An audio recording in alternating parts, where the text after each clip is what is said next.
my name is Denise Jones, and I'm here with Matt Demecki, who's making me laugh a lot off camera, man. It's Friday, baby. I'm so happy. Let's go. Let's Friday. go. Let's bring it. Let's get right onto it. It's Friday. Reports have come out of a 3-team deal that would send Kyrie Irving to Utah and George Hill and Paul George to the Cavs. Should Cavs even consider this? Yeah. I mean, they should at least consider it. But you know what they should do with it after they consider it for a little bit? They should toss that deal away. Thank you so much. Because yeah. No, they should toss that away. But you know what? I'm looking at this trade, and this trade would be so good for Utah. I mean, Utah went to the second round last year. They lost to the Warriors. They got swept. But man, if you put Kyrie on that team and they got Gobert, and if Gordon Hayward sees that, I know free agency opens tonight. But if Gordon Hayward sees that and he's like, oh man, I'm going to stay here. I get an elite point guard, an elite center. You still got Joe Johnson there doing his thing. I mean, for Utah, it would be really good. For Cleveland, it would be stupid because that's another ticket out for LeBron, too. Yeah. And it doesn't really make sense to me, though. So it's definitely something I think that they should absolutely consider. Everyone should consider everything. But it's not something that they should take action with just because LeBron and Kyrie are really just like building that relationship. It's almost like a mentorship program, only Kyrie's like really ahead of his time and his talent is just impeccable.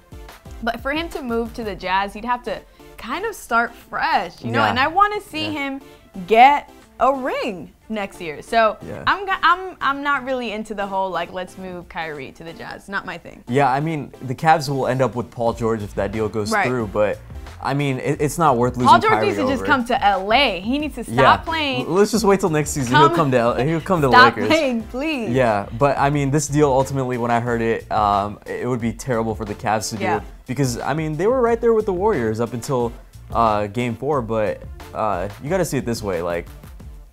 Reject that trade. I don't even know what else to say. Just reject that say trade. no more. So it's Friday, and that means we're giving away our end of the week L's. So Matt, who are you dishing your L's out this week? All right. So for the first one, I think I'm gonna give it to D'Angelo Russell, and here's why. Because we already know him as a snitch. Right. And in this press conference right here, take a look at this, guys.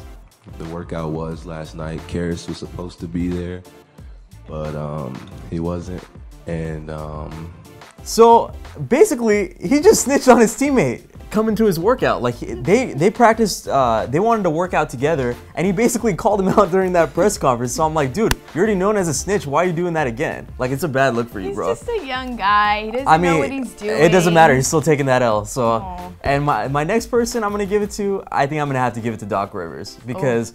Of that whole report that came out that he wanted to keep his son, that's putting your son in front of the team, and that's not what you should do as a general manager. That's not what you should do. Business before pleasure. Exactly. That's why you can't mix business and family. Exactly. So I mean, Doc Rivers.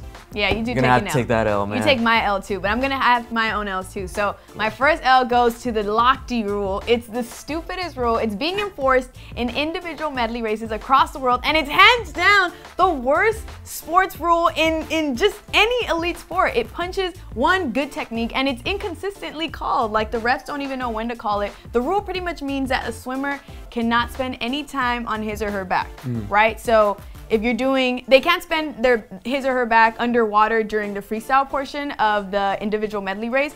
And it's hard because when you're doing that flip turn, right? You can't like freaking do the dolphin thing when you're doing like freestyle. Are you kidding me? And so these guys are being penalized. They had like 4 disqualifications in like this last swim meet that happened last night.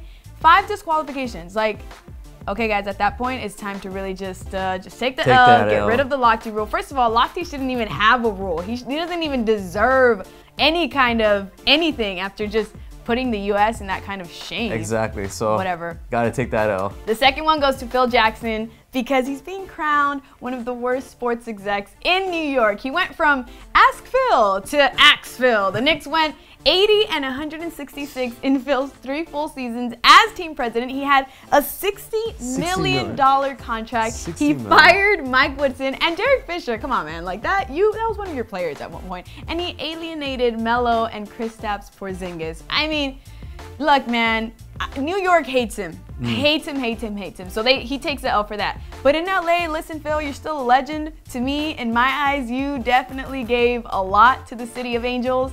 So he doesn't take the biggest L, but he does take the L for just literally walking out on New York and collecting a $60 million check and producing absolutely nothing. You did nothing, bro. Hey, you got 60 million though, so it's all good.